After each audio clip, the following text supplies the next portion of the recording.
Hey guys, so there's two things I wanted to talk about before we get started with today's video.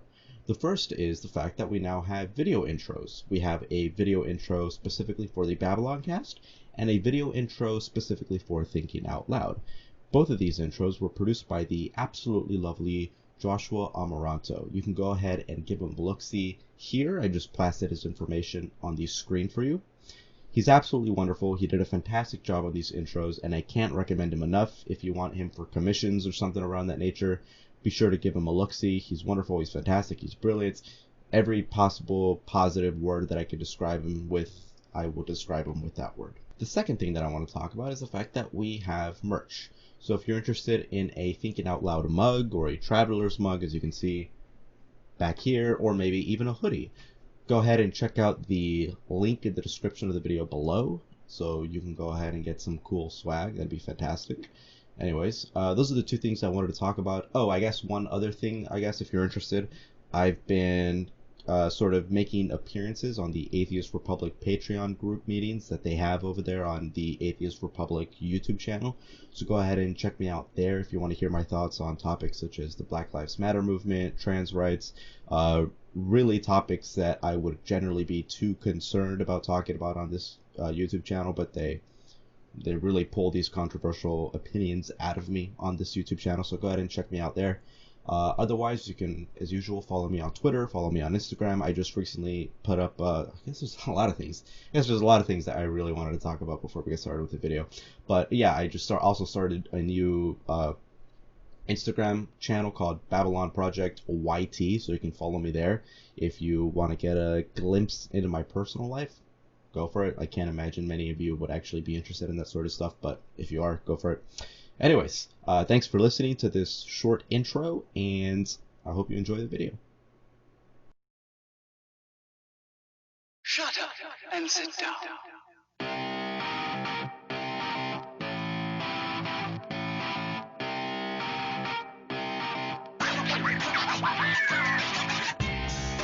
Well, we've seen this happen in so many organizations, in particular the Secular Student Alliance, which is one that I was associated with at my university, where there's just this constant barrage of a particular set of political viewpoints that if you don't subscribe to them, as you said, you sort of get shunned because of it. And this was an increasing worry of mine as well, and that's how Atheists for Liberty got on my radar, because the main tenets that they have, obviously, is the separation of church and state, but also one where they explicitly combat these sort of viewpoints that have pestilentially spread in academia. They've spread among corporations, and this is why I always get annoyed when people say that, yeah, the woke lefts, they're annoying, and we that they don't have their heads on straight, but they're just a silent minority. There's nothing to be concerned about. I'm like, yeah, that may be true, but the amount of institutional and narrative power that the woke left has is largely concerning.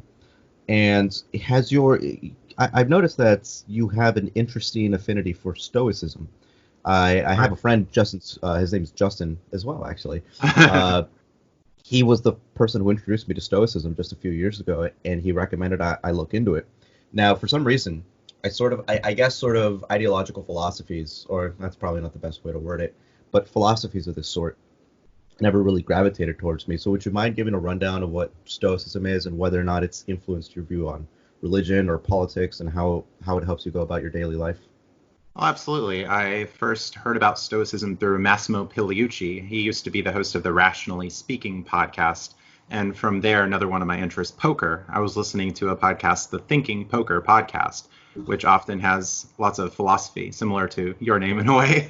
They mention Stoicism as a very good guide to help one have a solid mental framework in poker, because there's the technical aspect of the game, knowing which cards to play, game selection, bankroll management, all these things. And there's also the mental side of it, as I've seen some players who would be decent technical players, but they happen to lose some money, they happen to lose a pot, and their A game goes to an F game. It's a really jarring thing. So within Stoicism, there's a lot of talk about acceptance, that much of life is outside of our control. So how can we have a strong mental framework to persist? And given the current times we're recording here in June of 2020, we have the pandemic going on, and many people are very upset. They're lacking things. Personally, I haven't traveled in quite a while, I would like to do more of that, as that's another one of my interests. And people are very upset about it. But the Stoics will say, okay, first we have to distinguish things that are within and outside of our control. And for that which is outside of our control, we're to accept and do the best of what we can. But for the things inside of our control, namely our virtue, our mindset, our perceptions of things, we can work on improving ourselves and our character, focusing on core virtues like gratitude, justice, courage. Mm-hmm. Yeah, and one of the distinguishing factors is that sometimes people sort of conflate Stoicism with apathy, and that to me has always been a strange conflation. I'll be completely honest, I made that conflation when I first looked into Stoicism when my friend recommended it to me. But now that we have a sort of baseline understanding of your philosophy, what's been your history with atheism? What sort of sparked your curiosity in this field?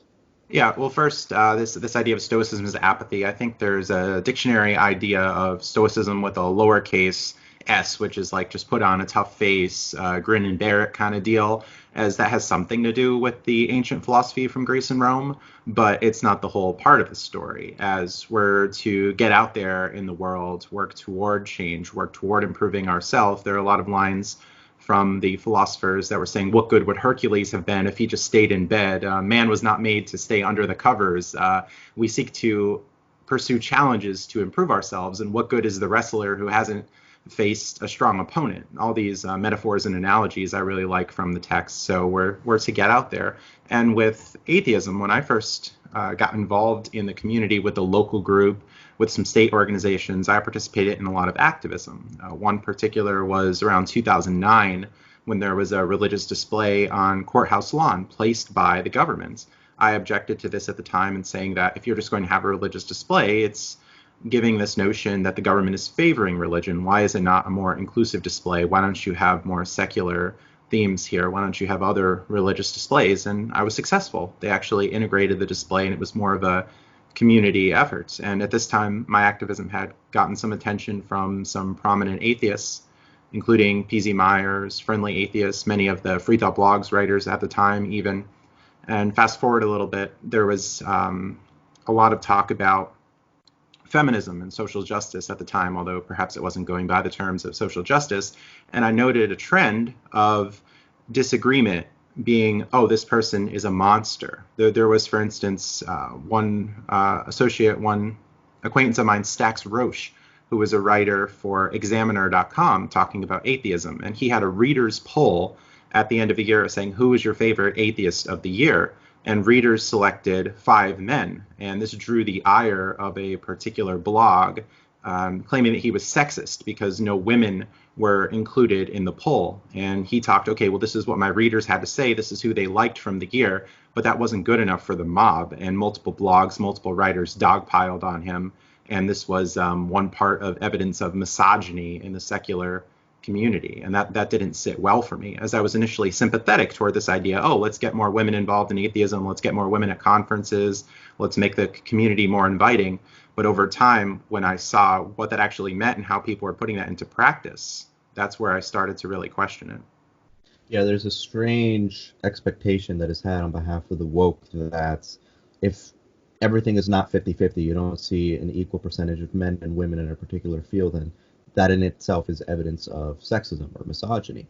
And that may be true. You could try to make this argument, but the fact of the matter is that we also have to analyze the equation from just about every angle. Like, are there specific differences in mentalities that occur?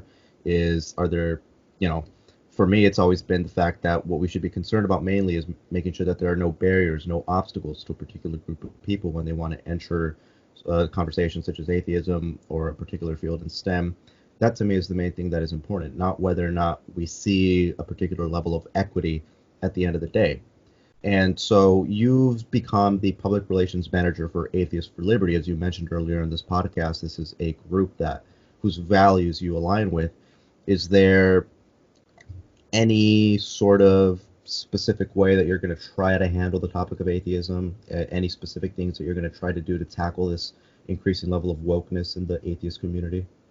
Thanks. I've already started helping with social media, so you're seeing usually afternoon posts where I'm sharing some information on there, some current news, some updates. Today I shared a story about an ex-Muslim atheist who was receiving threats that wanted to put more attention on the story and perhaps have some sort of justice, as there was what seems to be a credible death threat issued on him and family members. Some other days I see some other stories of just religion in the news, sharing stories to talk about this, and upcoming conferences. It's uncertain now with the pandemic, but we do hope to attend Freedom Fest in Las Vegas in mid-July. So I'll be there with Atheists for Liberty. We're going to have a table at the event promoting the organization, as I think this outreach is important, that there are people in libertarian circles, right circles, people who aren't so committed to a particular opinion centrist, people questioning, people who've just found themselves not quite at home with the left, or people who are just willing to engage with all kinds of different perspectives. But for so long, I think the movement has really ostracized people from the right. I remember years ago, even when Edwina Rogers was chosen to be the executive director for the Secular Coalition for America, she was a Republican. And there was a lot of pushback against the Secular Coalition at the time. And bloggers were saying, no, we don't want a Republican. Republicans aren't welcome in the movement. And I think that's a big shame. You're just going to ignore like half of the population just to have this politically driven agenda rather than just being more open to people. It's a recognition that I'll have all kinds of disagreement with other people, but I'm not going to say, oh, you're a moral monster because you're not vegetarian, or because you do this or you do that. We understand that there are some differences, and we could work together even when some of those differences are there. Yeah, and to me it's abundantly obvious that the right side of the political aisle requires a much higher level of secularism. So that's why I really appreciate this sort of organization. And Sheedy mentioned this to me as well, where it's not strictly just for libertarians or conservatives. It could also be for disenfranchised people on the left, such as myself, where right, whether it be economically or socially, I always lean left, and I've always voted Democrat. In fact, I've never even thought about voting for anybody with a red tie. And so, but seeing the strange surfacing of what's been going on the left side of politics really makes me feel disenfranchised. I was speaking with Rabbi Wolpe the other day, who's one of the leading prominent Jewish theologians, I guess, or apologists, and he said that he feels similar because you see the rise of anti-Semitism not just on the far right, but on the far left, and you can view this also as a byproduct of wokeness, since people associate Israel with a white colonialist state. And he says that there is some level of political isolation that he feels because of that. And I empathize with that because I feel the same exact thing, because they don't subscribe to these, to the way that, for instance, the Secular Student Alliance views race relations, the way that they view the disparity between men and women. And so that's why I really appreciate this organization coming into fruition, the values that I share myself. And we've basically been talking about, but we haven't specifically diagnosed the problem yet, of the split in the atheist community that occurred. Would you mind giving a rundown of when you noticed this? Yeah, I know it's a huge question, but when did you first start noticing this split, and what do you think is the reasoning behind it? Yes, I mentioned that with the Stax Roche incident. Following that, the Amazing Meeting was under tremendous fire as people were throwing then President DJ Grothe under the bus, in that there was talk about harassment and sexual assault rampant at conferences, and DJ Grothe disagreed with this assessment. And I believe there was actually a survey of members of TAM asking about, okay, did you have a good conference experience? How was it? And he stated that of all the people who responded, that it was overwhelmingly favorable. That maybe there were just one or two people who said that they didn't have a good experience, but the organization went to reach out and try to remedy what was going on. There were some false narratives at the time of a man who was walking with a monopod throughout the conference, who was come to known as Monopod Man. And there was an allegation that he was taking illicit photographs of people with a camera stick that he was holding, and that turned out to be false. And this campaign against TAM just went on, and they were mischaracterizing DJ as saying that women who regret having sexual encounters were lying about the experience, or that people are they called him victim blaming, that he was victim blaming people who were talking about assault, or if you even disputed the allegations, that you believe that women are liars and that women are making it up. So there's this thing. It was just a really strange climate at the time, and there were just over the top personal attacks on him. One to the point where his homosexuality was even used against him in a discussion. There was some name calling, and one person had responded and said, "Oh, the last I know, DJ didn't want anything to do with women's vaginas anyway."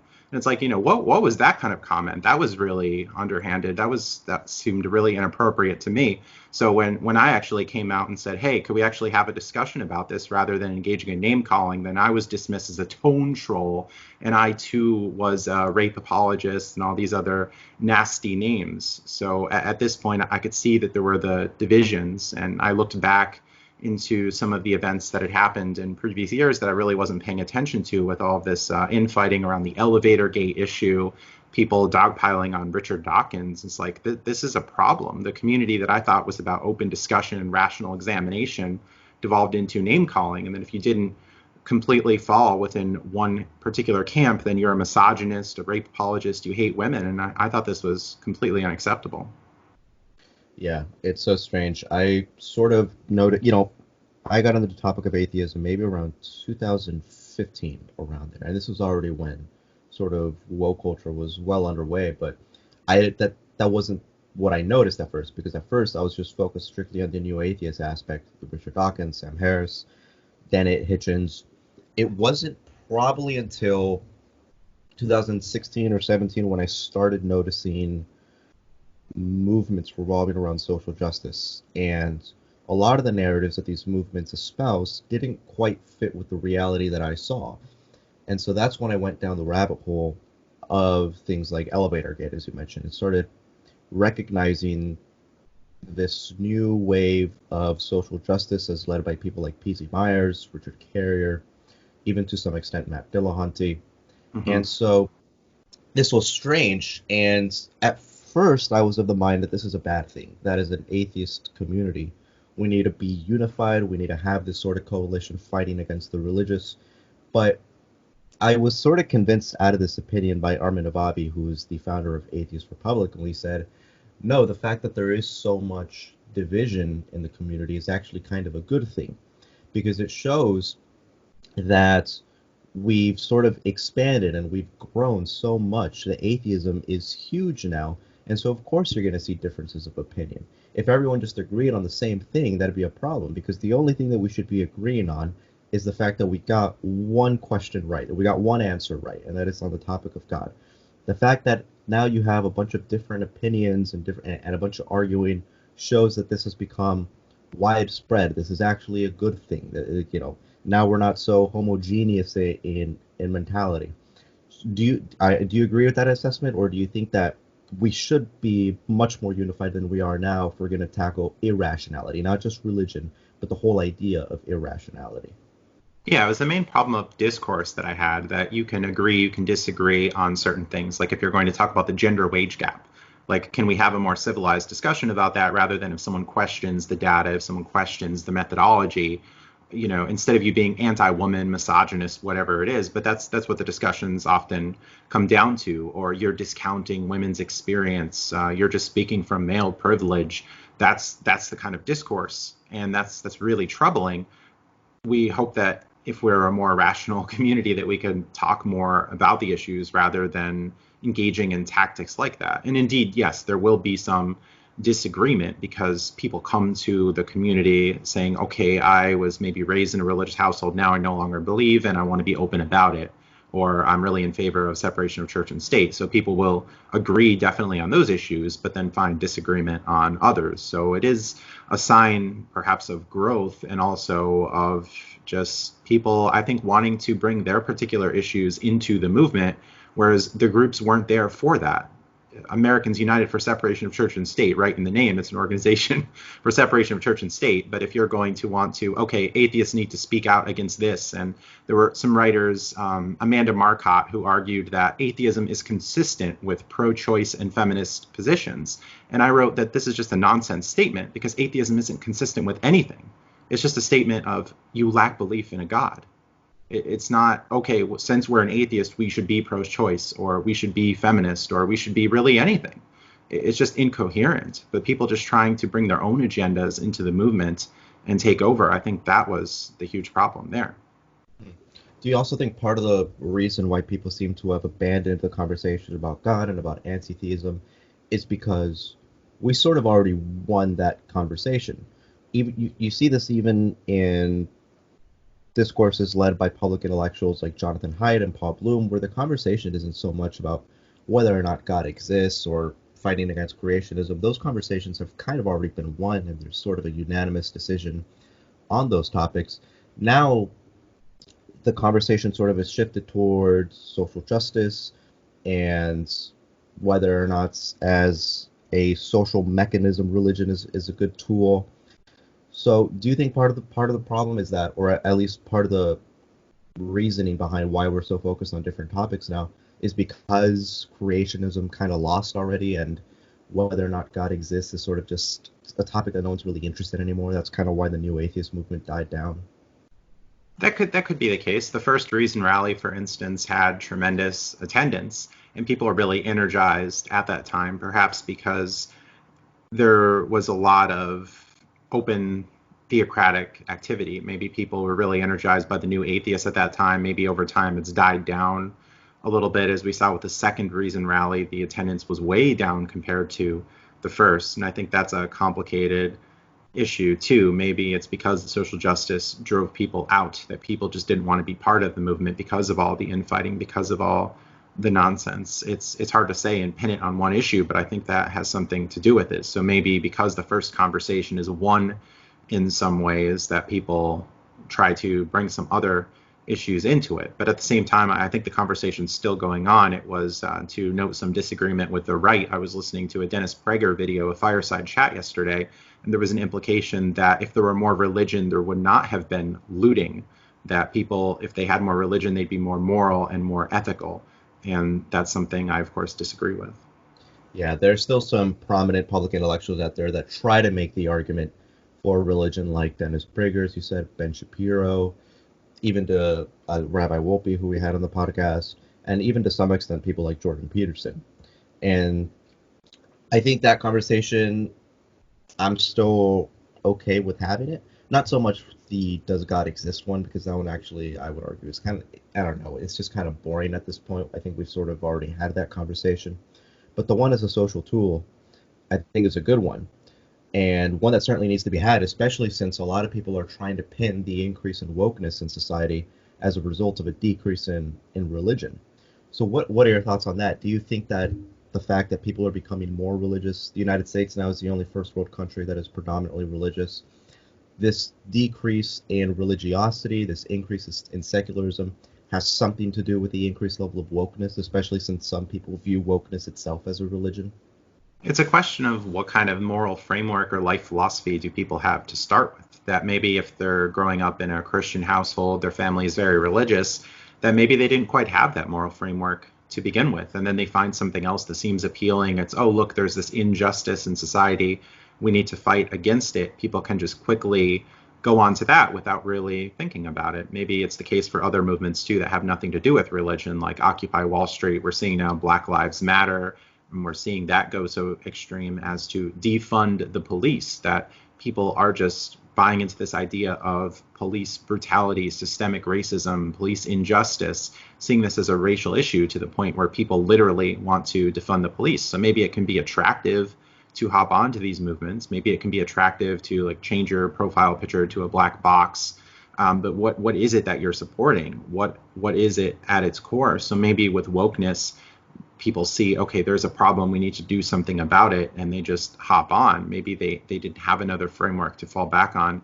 It's hard to say, but I think that could be part of it. With Stoicism, it's okay, I have this life foundation. I'm pretty happy with that. I can draw a lot of inspiration from that. Maybe people look toward other frameworks too, or maybe they're basing their ideas on Enlightenment values, maybe Buddhism, maybe some other framework, even a religious framework stripped of the metaphysical ideas. Maybe they have their ideas from there. As you mentioned, Jordan Peterson often talks about the cultural value and the cultural stories within Christianity. Yeah, and I'd even go so far as to say that if we're going to try to pin the blame on secularism for this increased level of wokeness, well, we have to analyze every other country as well, not just the United States. And I would, first of all, I would say the United States would be an outlier in this conversation, because the United States is still predominantly religious, as I said, and this is where you see the highest level of wokeness in society. You see in Scandinavian countries, you see it in Europe, but not to the extent that we see it here. And I was talking with Helen Pluckrose about this as well, that it's not a uniquely American phenomenon, but this is where it comes across as the most pronounced.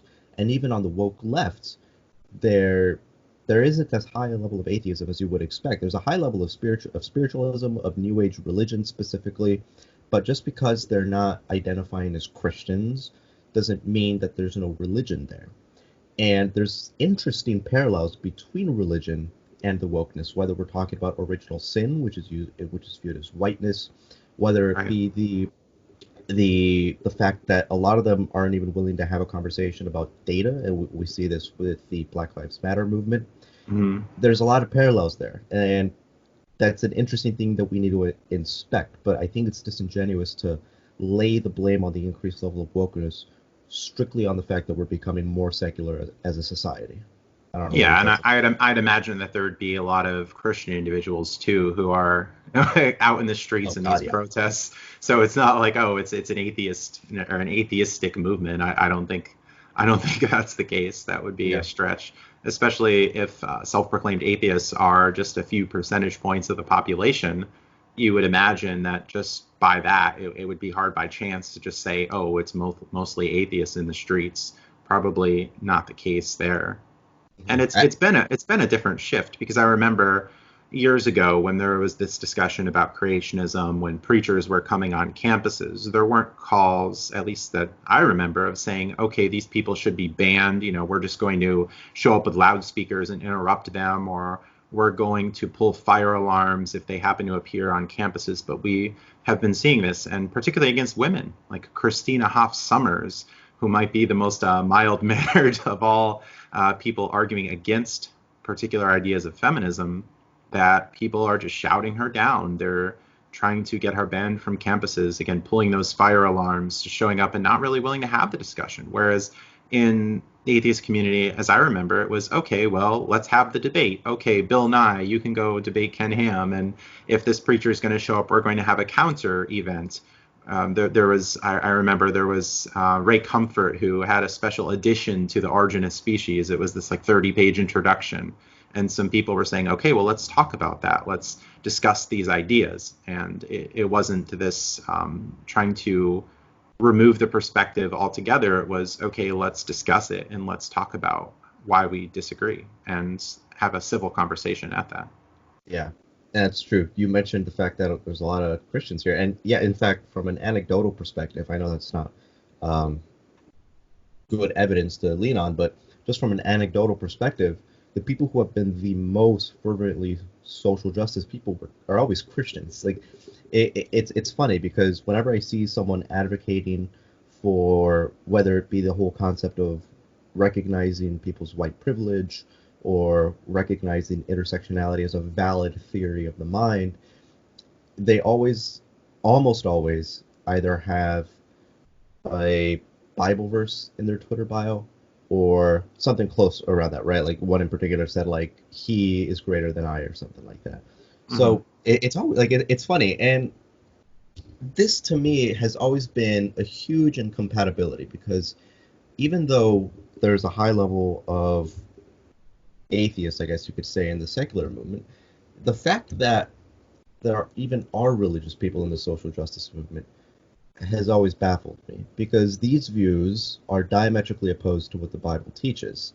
And I guess you could say, well, this is a very liberal interpretation of Scripture, and this has always been a problem for me, because as much as I appreciate the attempt to liberalize Scripture in a way that makes it inclusive towards the LGBT community, towards minorities, I get it.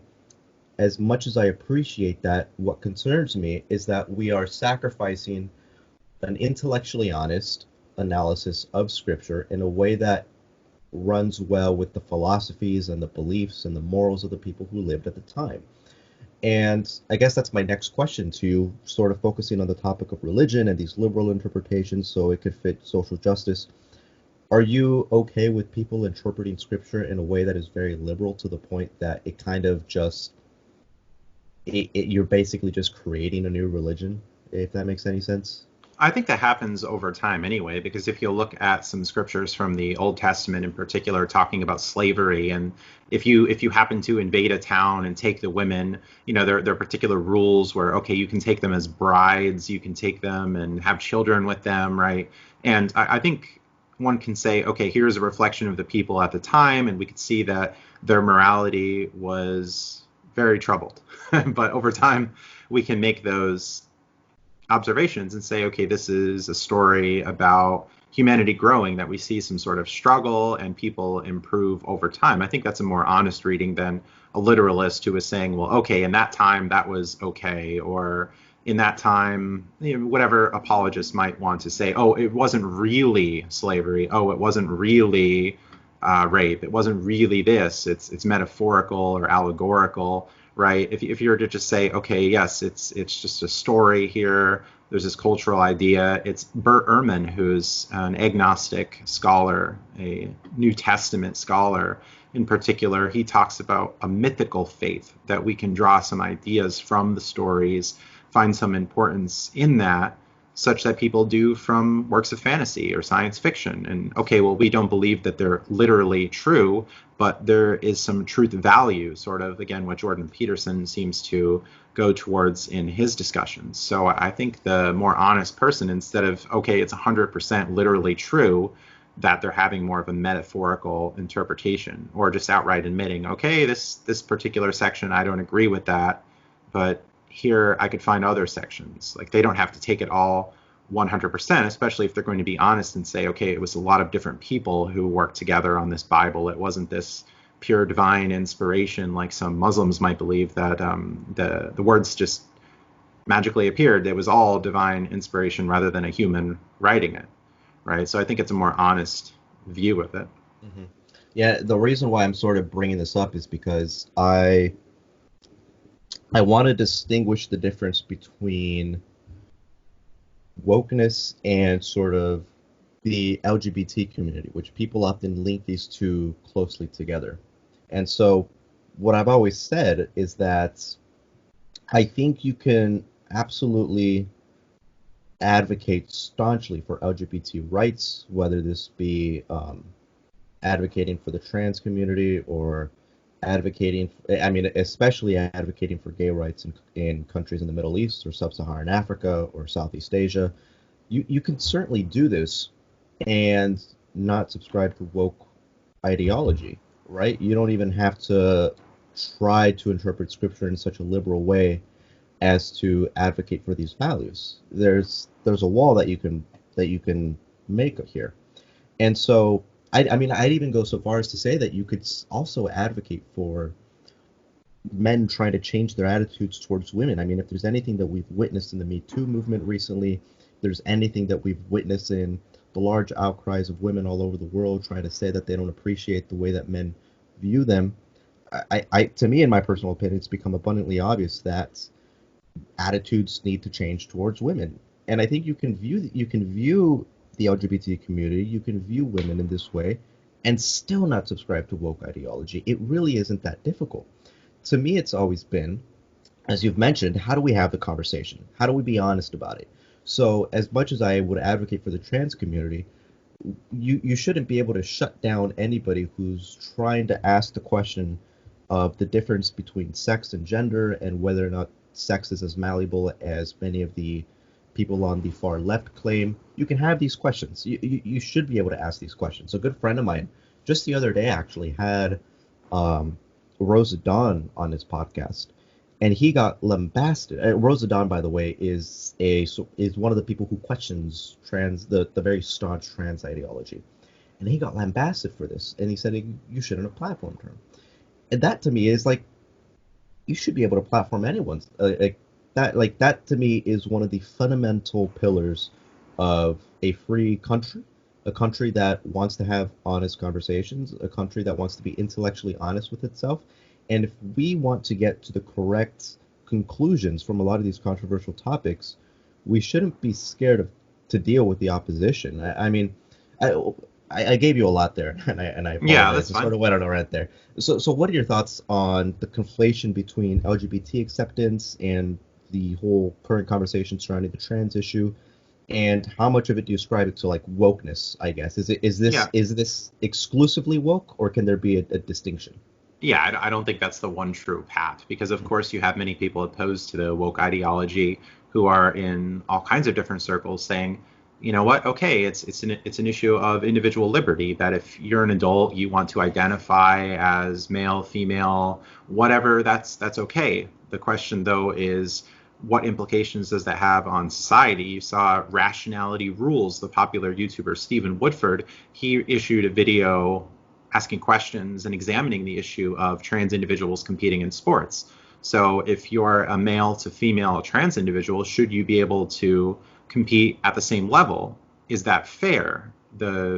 We talk about the growth, the bone structures, the biological facts here, and we've seen in many cases that male to female transitioning individuals would greatly outperform the field of people who say identify as women, born women, they're not identifying as trans, anything like that.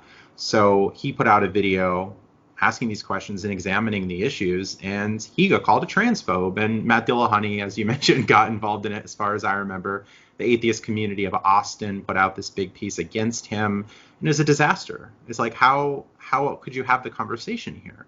That I've listened to him for quite a while, and he seemed to be pretty fair about the issue. He even came out with a video saying, okay, after some criticisms here, oh, I looked into the data a little bit more, and here's some more information that I missed, or I was wrong about that.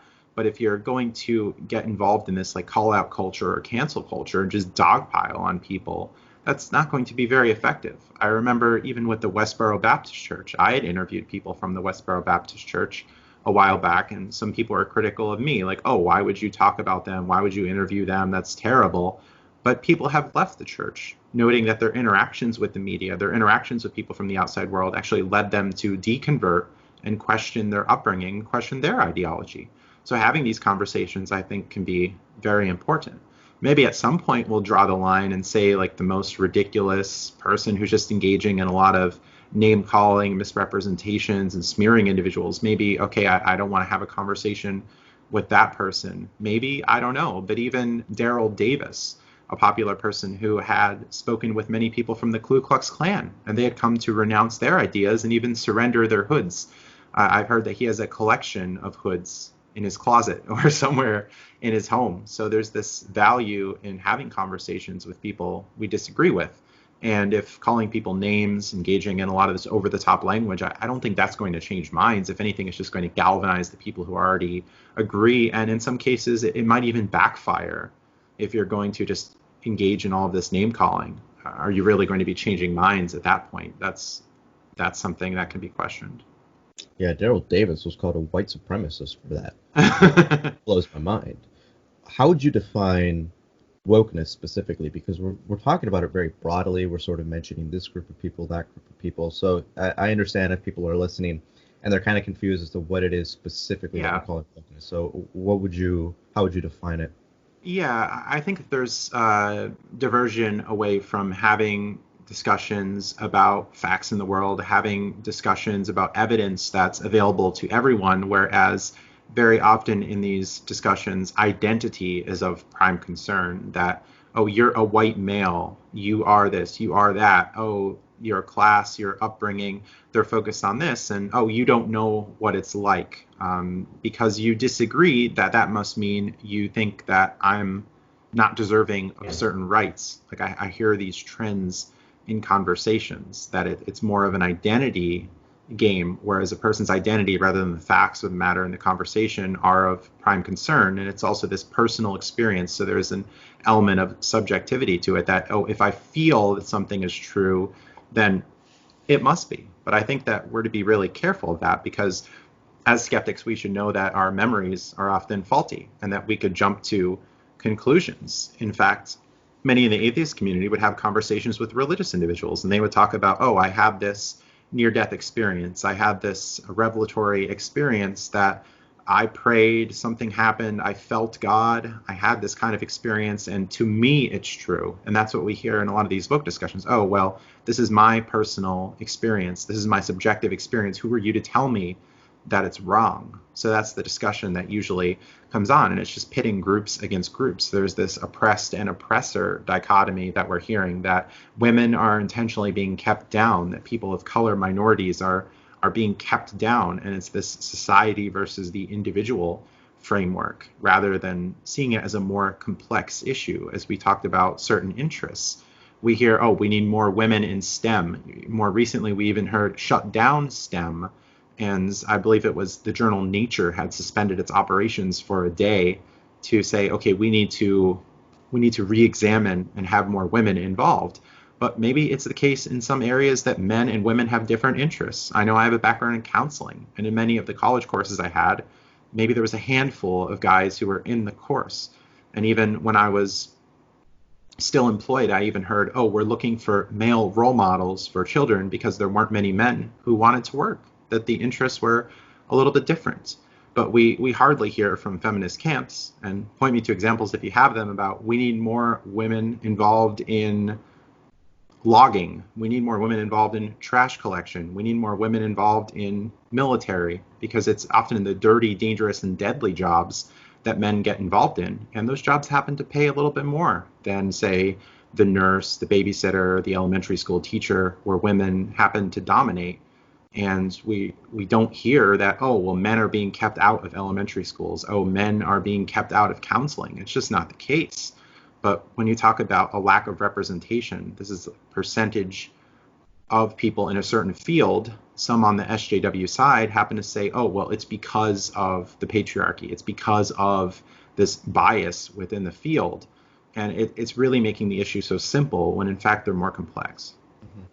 And more often than not, they'll have a conclusion already, and they'll try to look at the data and try to morph it in a way that is in line with their already set conclusion.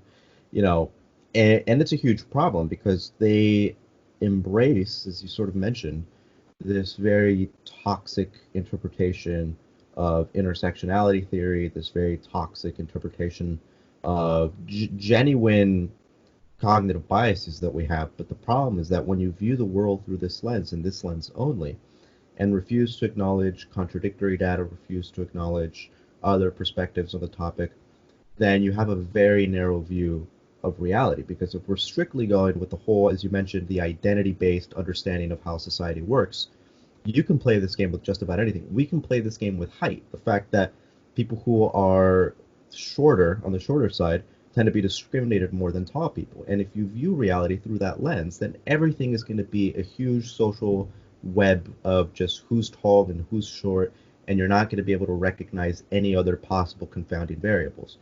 So that, to me, is also just a huge part of the equation that is concerning, especially since we have genuine social justice issues that we need to deal with. We have genuine political conversations that need to be had that are being infested with this wokeness. And I mentioned in a tweet one time that wokeness is like a failed hamartiology.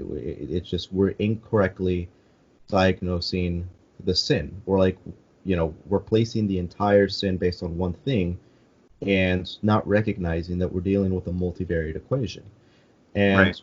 What are your thoughts on the fact that this is now sort of entering the realm of politics? So we've seen it specifically enter the realm of the Democratic Party, with the rise of people like Alexandria Ocasio-Cortez. How dangerous is this? Ilhan Omar. Ilhan Omar, yeah. Bernie Sanders, I don't think necessarily subscribes to woke ideology, but certainly the woke mob love him to death. So what are your thoughts on the implications that this has towards politics? Yeah, a few years ago, even months ago, you would hear, oh, it's just the minority. Oh, it's just a bunch of 18-year-olds on college campuses. But now we're seeing a broader societal impact. And even with this whole shutdown, I mean, weeks ago, the pandemic shutdown here. We're recording here in June of 2020.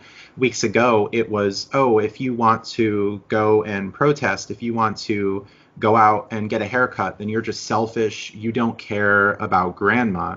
And there's all this talk about how much danger there is in going out, and we need the social distancing, we need the masks, and even more, just stay home. So this was going on for 2 months, 3 months, and then all of a sudden these protests go in the streets, and you have government officials and health officials saying, well, actually, it's okay that if you undergo this precaution, that go ahead and protest, and this is for racial justice. This is for a good cause. So in one case, you have this BLM narrative just being trumpeted and praised.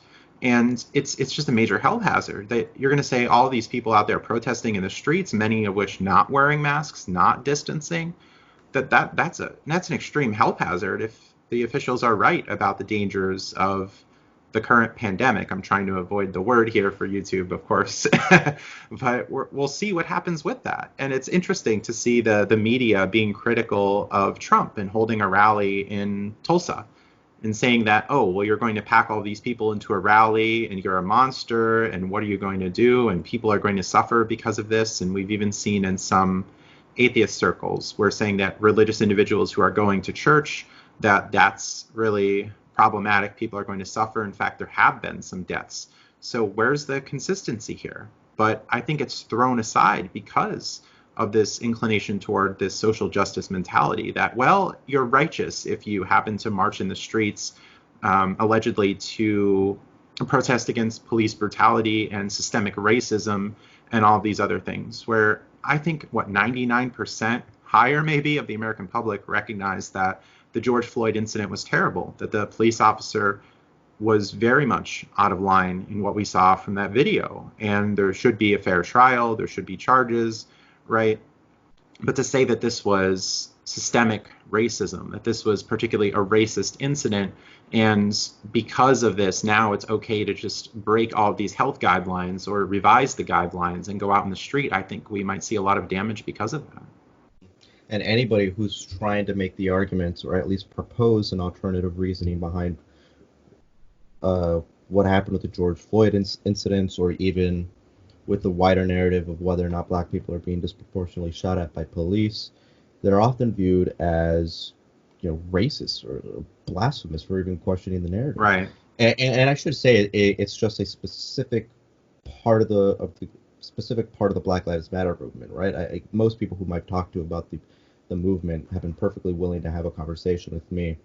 But there is a group of people that is very loud, and it gives off the impression that they're speaking for everybody else, that you're not allowed to question you're not allowed to question the fact that black people are 2.5 times more likely to get shot at by a cop than a white person. You're not allowed to analyze the FBI statistics. You're not allowed to look at studies conducted by people like Roland Fryer.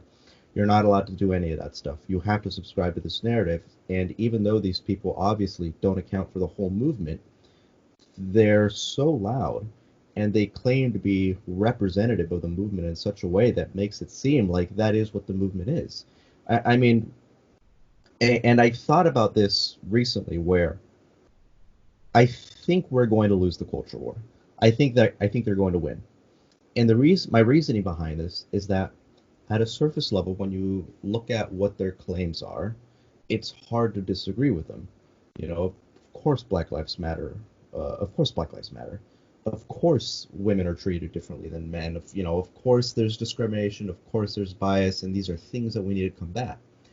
You really need to dig deep and look at the data honestly in order to recognize the contradictions in intersectionality theory, in order to recognize some inconsistencies in the BLM narrative.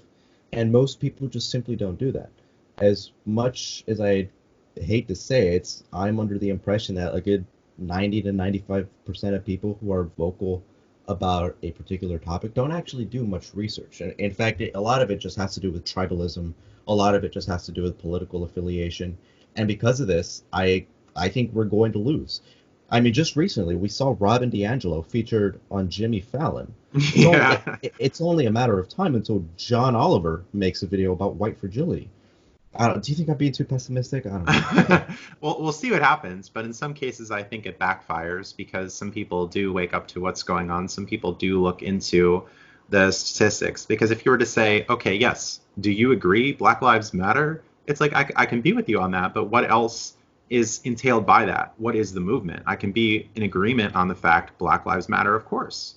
Police brutality is an issue, of course. There's some overstepping. There's some people who are bad actors, but is it a racial issue? Is it the case that we should dismantle the cishet patriarchy that's mentioned on Black Lives Matter and disrupt the nuclear family?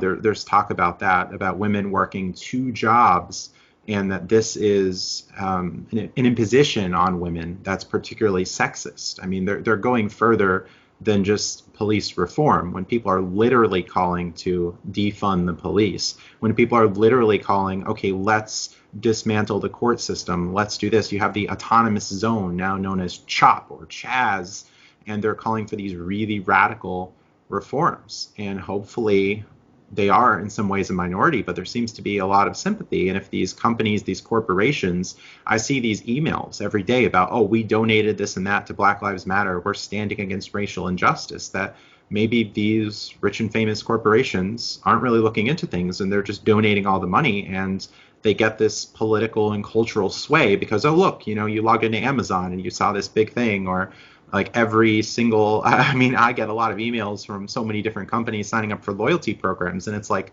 why does Panera Bread feel the need to speak out about BLM and endorse BLM and gyms and pretty much everywhere? So this talk of like systemic racism, it seems to be more of systemic wokeism, that everyone is just jumping on the bandwagon here. And if you don't say anything, this really pernicious idea of white silence, not only silence, white silence is compliance, that if you don't speak out on a particular issue, then you must be against. It's like many people are critical of George Bush, who was saying, if you're not with us, then you're for the terrorists. Basically, there is no in between. There is no middle ground. It's just a terrible way to think. Whereas, okay, maybe I just don't want to commit myself to a particular movement. Maybe I just don't like labels. Maybe I don't agree with certain points, so I don't want to step in. I'm really hesitant to align with groups when I have significant disagreements of some of their missions or platforms. Yeah, that's the us versus them fallacy mentality that Jonathan Haidt talks about, where we Yeah. sort of were under the impression that things were black and white, and that's just not the case. And it's funny, you know, I actually don't really mind corporations taking a particular stand on a social issue. I think that's fine. The only thing that concerns me is when it's so obvious that they're doing it for corporate reasons. And Segarra and Jetty talks about this From the Hill Rising. He talks about this in him and Crystal Ball's recent book, The Populist Guide to 2020, where he said like it's so obvious when you see like the NBA advocating for Black Lives Matter because they care about social justice, but yet when the Hong Kong protests came into Oh yeah. fruition, Yeah. what a coincidence that their decision for a particular social justice stance always coincides with what's going to make them the most money. But people are gullible. People are going to say things like, when you have Seth Rogen saying, "How could anybody be against Antifa? They're literally just anti-fascists." Like, wow, man, that's. I'm sure Yeah. that, yeah, Jesus, man. So I don't Yeah. know. I'm hoping Yeah. someone can. You know, anyone could just call themselves and say they're for something or for a cause, but what are their actions? That's the really important thing. I mean, you talk feminism, oh, the radical notion that women are deserving of rights or equal to or whatever. It's like, okay, everyone's on board with that, depending on how you're defining rights and equality, of course. But then if you're going to look into it and do you really want to align with the slogans like it's on you men can stop rape culture, and this idea that just women are under constant threat on college campuses and it's unsafe spaces and we should just believe all women, like this Me Too stuff that goes on, that there's an allegation and suddenly everyone is just guilty, and the social media mob emerges, and even when it comes out later that the charges were unsubstantiated or even recanted in some scenarios, that okay, well, the college career is over, his potential job career is over, that his Google results are tainted, and there seems to be no return. Are people really looking into the story after the fact, or they're just running with the initial allegations? And in some cases it's backfired. As you mentioned, Richard Carrier early caught some allegations as well, and he was the front line, as he called the intellectual artillery for atheism plus this movement that popped up around 2012 that, okay, we're atheists plus all of these other things. And of course, if you disagree with us, you're these underground dwellers that must be kicked out of the movement and castigated, and you're terrible and you need to be removed. So unfortunately, it backfires. These woke allies often face some repercussions. It's just never good enough. The purity tests continue. And I think Carrier has since spoken up and saying that he was uncritical and he's sorry for what he had done. I've heard about that. I've seen one of his talks mentioning that. And even comedian Jamie Kilstein, who was leading the charge against the so-called he was leading the charge with the SJWs, and he later caught an allegation, I believe, and he went on the Joe Rogan show and talked about why he was wrong and how he re-examined his ideas. So I think some people are waking up to it, and sadly, it can take this personal experience of facing the backlash from the mob to wake up to it, which is very sad. Hopefully, people will learn earlier before they're devoured by the mob. Yeah, me and Armin Arabia were having this topic when I mentioned to him that I think we're going to lose the culture war. One of his arguments against that was that, as you mentioned, they tend to eat each other. And I agree, yeah, they absolutely do. There's a lot of infighting, and a lot of people end up leaving because of that, and they get woke about the woke, I guess. Yeah. What I'm concerned that is that the rate at which they are recruiting members into the woke community is higher than the rate at which people are leaving because the woke is eating itself. I don't know how the calculation is specifically, but that's one of the main reasons why I don't think the argument that they eat each other and therefore it's self-destructive enough that it's not going to win concerns me.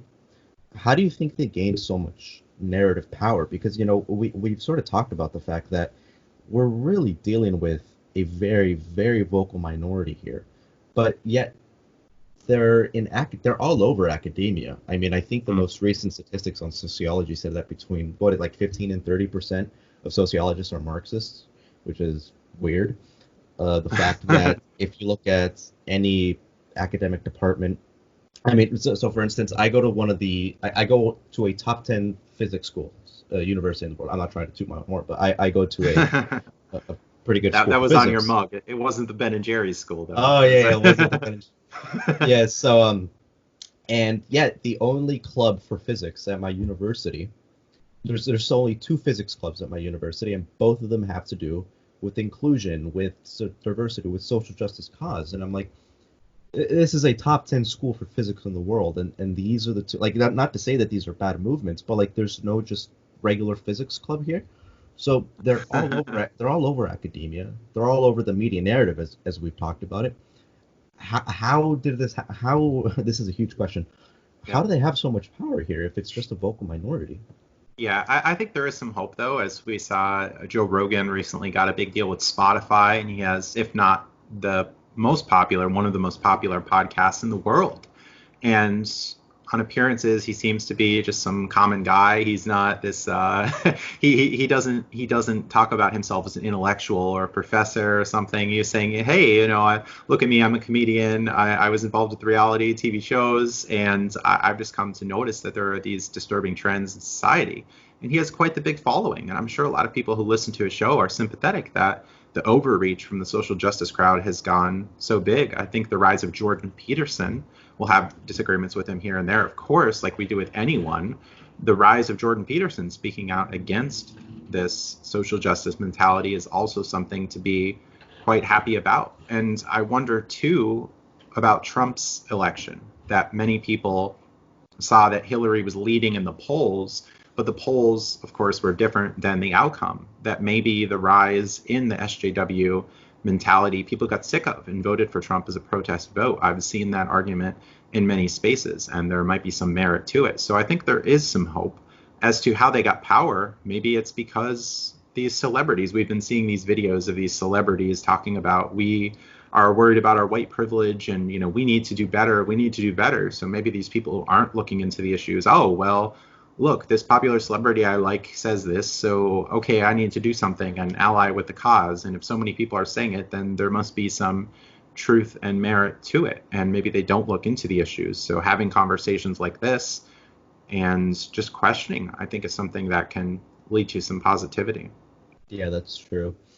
Yeah, I'm thinking about it now, actually. I think part of the reason why it's so prominent in academia is probably because it kind of started in academia, right? Back in the early 20th century at the Frankfurt School. So that's probably part of the equation, and it just sort of created this domino effect into the catastrophe that we see now. So, yeah, I mean, I want to be as optimistic as you are, but Yeah, the critical theory, postmodern ideas, Marxism, we've yeah, seen a lot of parallels between these and the social justice movements today.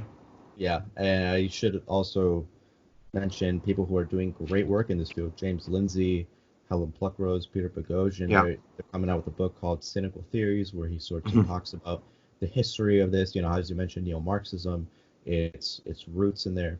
And I'm happy that these people are doing good work. And, you know, as you mentioned, the fact that we have someone like Joe Rogan, the biggest podcaster in the world, against this sort of thing is a good sign. Yeah, I agree. I do think we need more Joe Rogans, though. I don't think one is enough. And it also doesn't help the fact that Joe literally looks like the type of person that they're trying to fight against. You know, this tattooed white male.